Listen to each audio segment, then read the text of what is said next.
The homebrew crew are ripping up the underground scene in New Zealand. And they're right on the edge of blowing up big time from the bedroom to the internet with the ultimate goal of hitting the charts.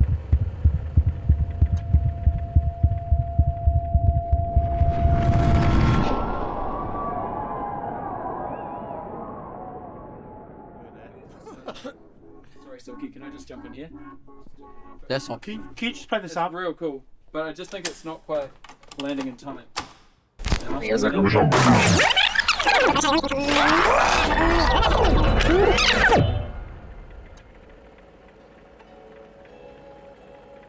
I think hip hop always takes its own journey, and then there's always these pivotal people that stand in the middle of that tornado. Tom, Haz, Louis, Homebrew, that movement was something, especially when you're away from home, that you can put into your earphones and find a space to put that battery in your back. Gives me memories of being in a room all alone, just listening to these guys' music to take me home. Here was a guy speaking in our slang about things that we were going through. I had it on my headphones and it was quite wild being there and in the middle of nowhere and I'm homesick and shit, and listening to that was real grounding. It was dope. It was crazy, not in a American rapping kind of way. It was like you hear it, you know where this guy's from, everything he's talking about, just how he's pronouncing words and everything. It was obvious that someone was able to authentically capture who we were as a people at the time.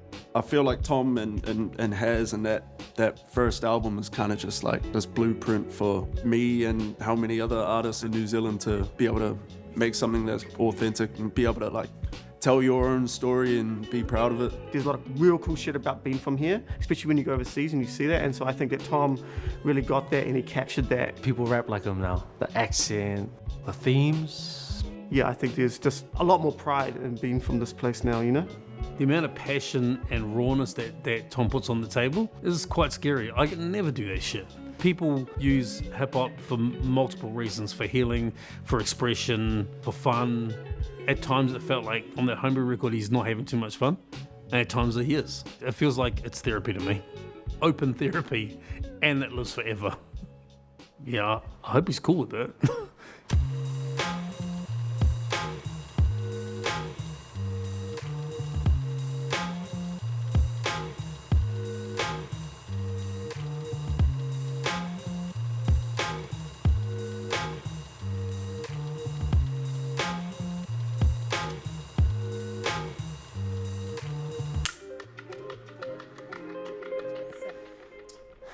Sup, Bert?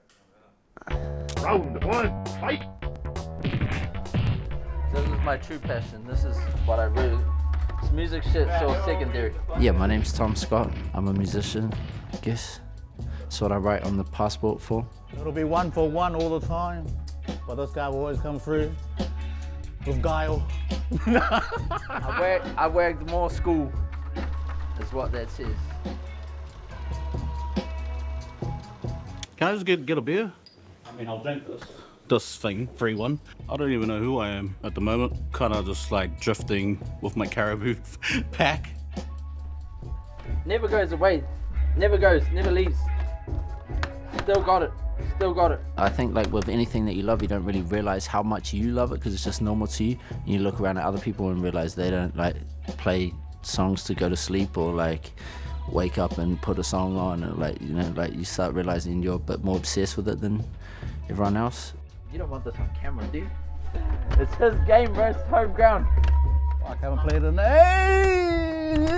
Oh, missed that one. Oh, missed that one. It all started at my mom's crib using the fucking family computer. I was using Fruit Loops at the time. It was like a fucking pirated version. Haz Huavi makes beats for Kiwi hip-hop outfit Homebrew, currently one of the hottest acts on the New Zealand hip-hop underground. Not bad for a crew formed from theft. He's gonna tell a story that I stole his beats and all this. He was like jacking my beats off my MySpace and recording over them and then sending them back to me. Yeah, I stole your beat, okay? I rhymed on it better than anyone else was fucking on it anyway, Ken. Got me on the ropes now, I'm gonna have to go defense now. Ah! Okay, run about 8, that's one round, that's one round. But yeah, I downloaded it off the net, boom bam, wrote this little shitty song to it, sent it to him. I didn't listen to them at all until one day I was just like, I'll just give this guy a chance and just listen to his music. And he's like, oh yo, this is mean, but I think deep down he was like, who is this kind of stealing my beats? Oh, you're not gonna stop the shit.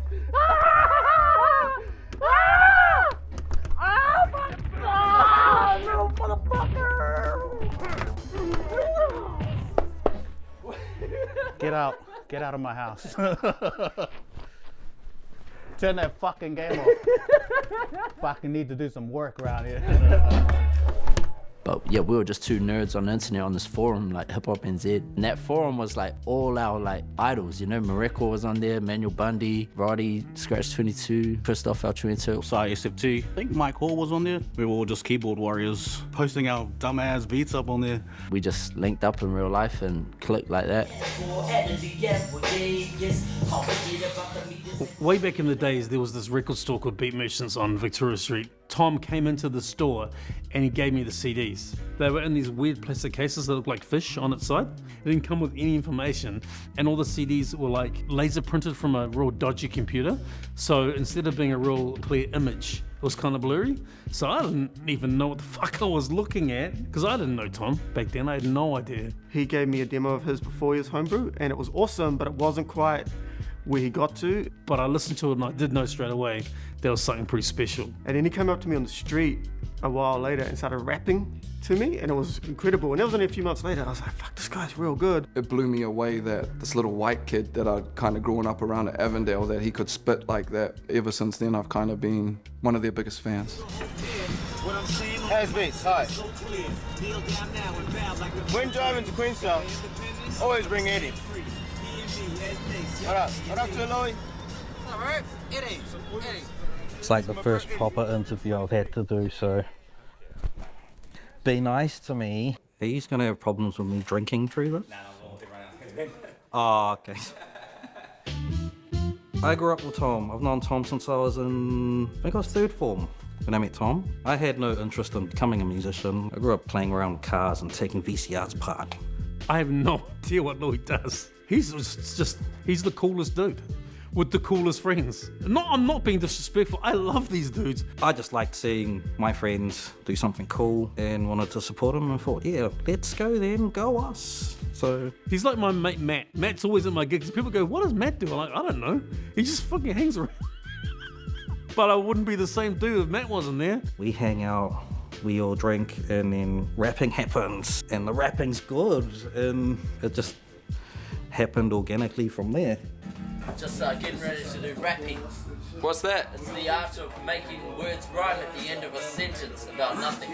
Oh, sounds nice. I remember going to Tom's house one day and Louis came home from work. The energy and friendship between those guys is beautiful, bro. Whatever Louis means to the band, it's like not for us. There's a beautiful friendship. Best friends, enemies, get drunk, knock each other on the head, but love each other. You know what I mean? That's the special sauce that I think Louis brings.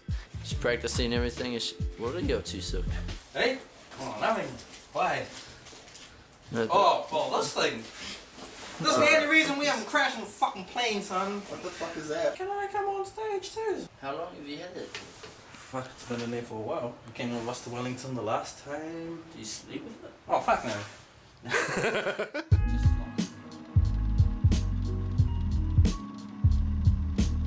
Yeah, so we had like dropped a couple EPs and I guess the buzz was going around. We just had like a little fan base, so I knew straight away that we were doing something kind of right. And we always wanted to make an album because that's just the generation we came from. The music I grew up on, it was like a whole story. Like you'd put the shit on and it tells a whole story, takes you through this guy's backstory, is like side quests, everything. And like you just immerse in this world, you know? Me and Haz growing up on that kind of shit, it wasn't playlist shit, it was like a movie. Like the albums I know that I grew up on, like Ready to Die or Ill Matter, they were these fucking whole pieces of cinema in my eyes. And so that was always the dream. We just wanted to make a movie. And so we started working on this thing. With New Zealand Music Award nominations up the wazoo and a hit record that's marketed itself, the talent of fellow Avondalites, Tom and Haz is undeniable. Enough said, take a quick look at this. Yellow snap, two-faced blue top, sitting at the bus stop. I was hanging out for it, man. We were all hanging out for it. It just hit us, you know? We were waiting for it. Came with a box of finest product to put in JB Hi-Fi.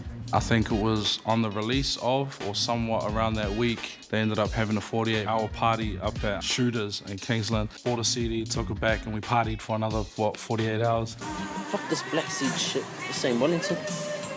Yep. Just put that up there. Yep, some of these too. It's one of those pieces where it's just like timeless, you know? Everyone just knew like later down the line it'll still be spoken about and like still stand the test of time. Like I could still put that album on today, top to bottom, and listen to it, and it's no skips. See what I done there?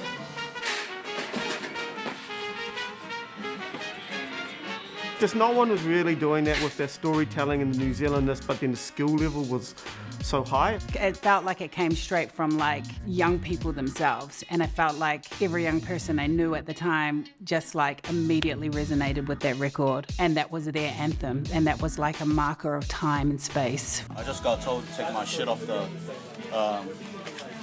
shelves.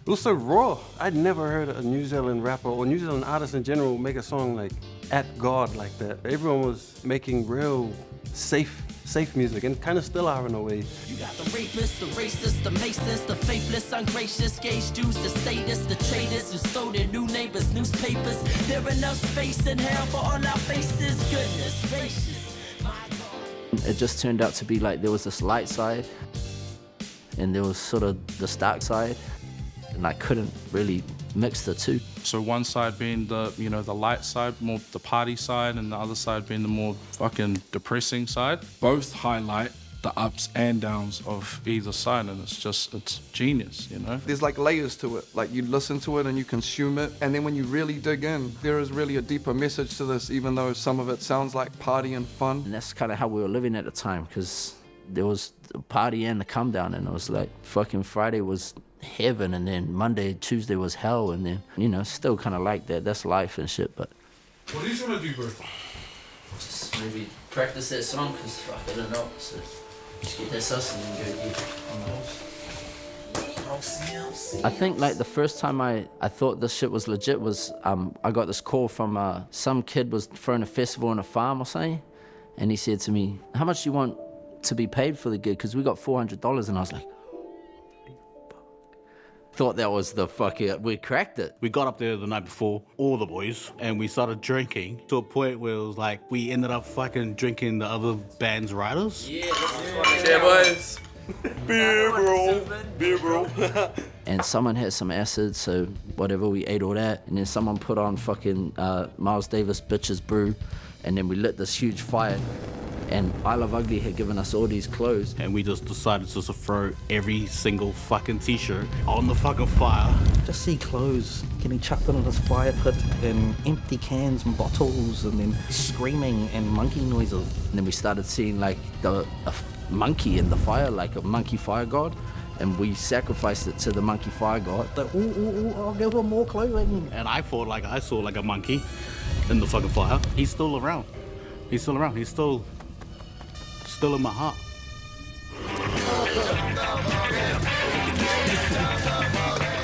Like it was a big ass night with fucking tripping boards. From there we went to the fucking gig, no sleep at all, and pretty much killed the fucking show.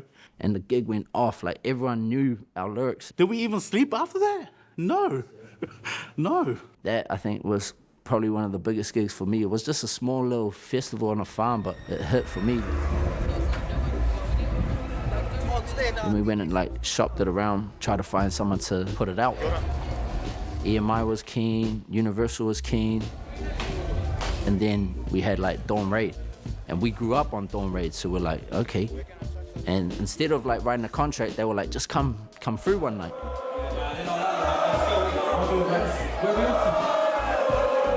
We're like, okay, sweet as, come through. Andy's rolling up a bunch of shit.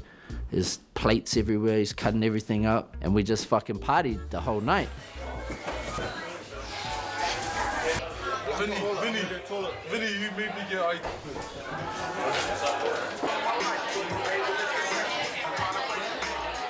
Smart motherfucker. This is how we got fucked. You fucked me so gently, Andy. It was my first time, I appreciate that.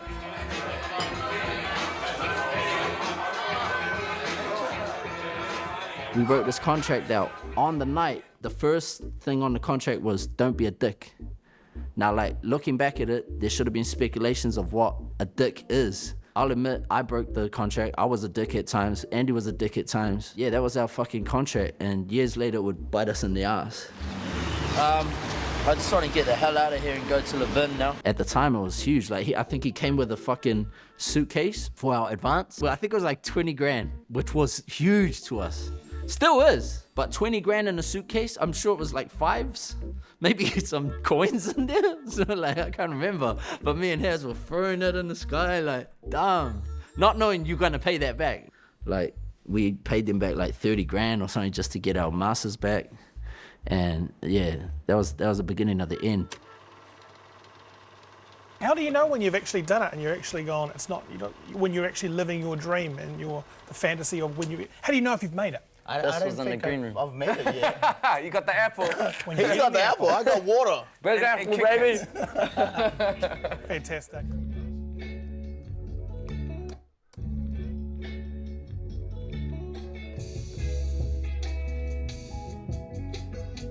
Done. Now we just wait for him to write the verse. And 5 minutes. I'll go get more beers. And then we just rinse and repeat.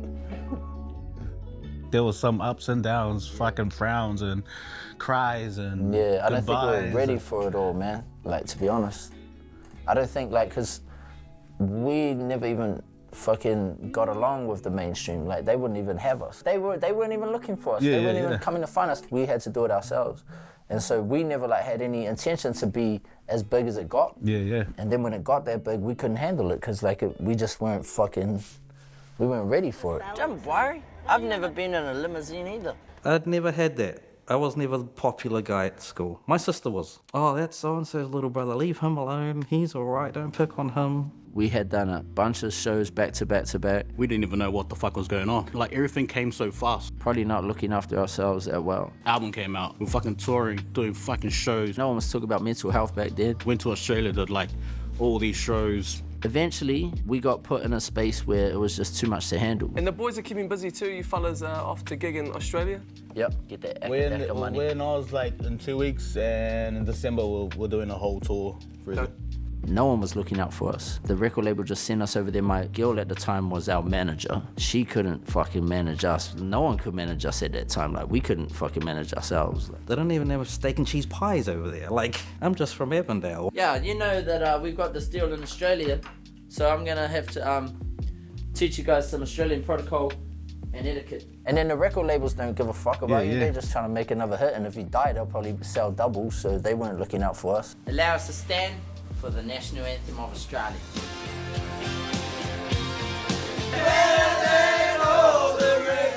They fucking ticked up the maddest debt and told us that it was fucking on the house, mate. We're like staying at the 28 fucking throwing penthouse plates in Australia, throwing plates off the thing, top like, the fucking penthouse. Fucking 16th floor in Sydney somewhere. Like, whoa, there's another bag. Thank you, Andy. So kind. Like, where's all this coming from? This cocaine is endless. Like, but it wasn't. I was like heavily on drugs, alcohol, and I was just in that state where it was like, I felt like I was famous. When you're famous and people fucking know your name and start screaming your shit out, you get a fucking big head. Yeah, we just started believing the hype a bit. Like, I thought, I don't want to be playing the support slot in Australia, not knowing like that was our fucking chance, you know? And so I was at that stage where my head was just about to explode, and I was just like trying to help myself deal with that shit through the alcohol, the drugs. Okay, last time. This is drugs. This is your brain on drugs. Eventually, it just all ended. Like, I almost OD'd this one time on the fucking balcony in like Sydney. I had drunk this whole bottle of lean, and this chick Sky High's like, sip it slow, Tom, sip it slow. I'm like, I know what I'm doing, like sculling it like it's beer. There were a lot of lessons learned that tour as well. A whole lot of new things to us. I'm not gonna say what. Then I just fucking crashed on the couch. I saw everyone on the balcony, and they're all like laughing in slow motion, like, oh. And I'm like trying to go help. My heart's about to stop, like legit. My heart was like, and then like they walked out, and I'm trying to yell, but my voice isn't coming out. And they walk out the door. I just hear the door go boom, and then it's just me in the fucking like hotel room freaking out. It really did push the limit of what we could do physically. I'm like, okay, I just gotta make my heart do some more beats. Like, and it wasn't. I honestly thought I was gonna die. Yeah, I think we sort of learned from that tour that we're not bulletproof. Body needs sleep and food and fluid that's not beer. And then I just fucking like must have passed out after that. But I could feel my heart try to give its one last like a fucking car, like.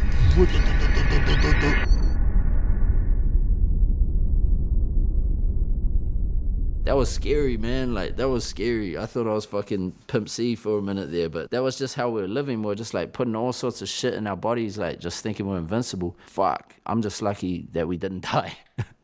Like, I think we all are. I'm still surprised Haz isn't dead. Like, I'm happy you're alive, bro, but I don't know how. He's like a walking fucking medical marvel, man. Like, I'm sure the doctors are like, what is happening with this guy? Like, I think it caught up with us just in terms of like, you can't manage everyday life like that. You can't fucking have normal conversations when your fucking dopamine and serotonin is totally gone. Dead or tired? Make double shoes and they would stand you up. I was at Homegrown when he threw the fucking mic. We're standing side of stage, and he's like, "Oh fuck, I'm over the shit." And I was like, "What are you talking about? Like, it's 3 o'clock and you're on at 8. What are you talking about?" I think we just got sick of the sound. I got sick of the sound. I got sick of Tom. He got sick of me. We got sick of Silk. Oh, so angry. Fucking awful. I already feel like I don't like you guys. When you're around someone too long, sibling, like, because that's how I see them, brothers I never had, but I think it all just like built up and everyone was just like, oh, fuck, I just want to be on my own, or just don't want to be doing this for now. And then he said to me something like, "Oh, I don't want to perform these songs because I don't feel sincere anymore, that it's not me anymore." Because it's like seeing fucking baby photos at your 21st, you know? It's just like embarrassing, it's cringy, and to have to get on stage and act as that character, it doesn't feel right, and I can't really express myself as that person. I think he just wanted to show everybody that, hey, I'm more than that, because, you know, you write these songs, and at the time, they're relevant, and it's cool, but then, you know, you progress and grow as a person, but those songs don't really reflect that. It'd be like getting a new toy and then 10 years later having to show off that same toy. Oh yeah, look at this, He-Man from 1985, and it's like 2023, it's like, we're like fucking Street Sharks now, or whatever. I don't know what little kids like now, like fidget spinners and vapes. And then he went on stage and I was literally sitting side of stage left. And then Louis said something to Tom and he fucking flipped out. I think that was me, yeah. I think that was the day I had a bad day. We all had a bad day at the office, but I think I was the only one that decided to throw my toys and be a little shit and grab my ball and go home. I heard something I didn't want to hear. Yeah, just didn't deal with the day well. I think Tom said some shit like, "Well, you fucking do it then," and then he walked off stage.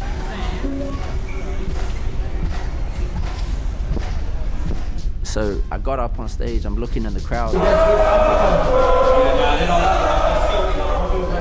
and I'm projecting my own fucking thoughts on every face, like everyone's looking back at me like, "What are you doing, you fraud? You're an actor. This isn't you anymore." You know, whether they're thinking that or not, that's how I felt. And I looked on stage and I saw Silk over here and he like looked like he wasn't enjoying himself. Haz over here is not enjoying himself. And my head is just like, this ain't the one. So I just gapped it off the stage and I said, fuck this, I can't do this. And it was like the last gig, so to the boys, I'm sorry, bros. Like, I know I fucked it up, but I just couldn't do it at the time. I just didn't know how to like separate then from now.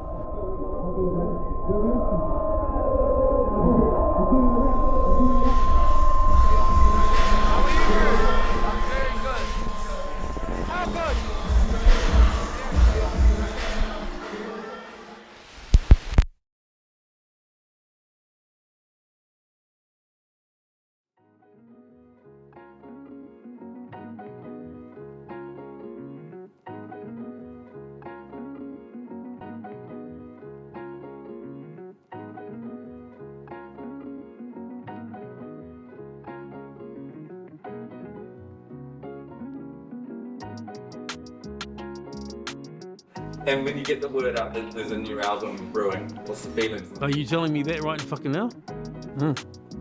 About fucking time. The gods are back, no? And so for you now, getting to be on the new album. I don't know. I think, everybody's going to shut up shop. I don't think anybody's going to drop any music around December 8th. Nobody's going to do anything in December. And if they do, they're stupid. They should be kicking back. Especially if you're rapping, you should be chilling out till maybe, I don't know, January at least. Don't worry about me. Don't worry. I got a new one coming around tonight. Do worry about me though, to be real. Like, check up on me every now and then, because deep down I'm pretty fucked up. But I'll be sweet.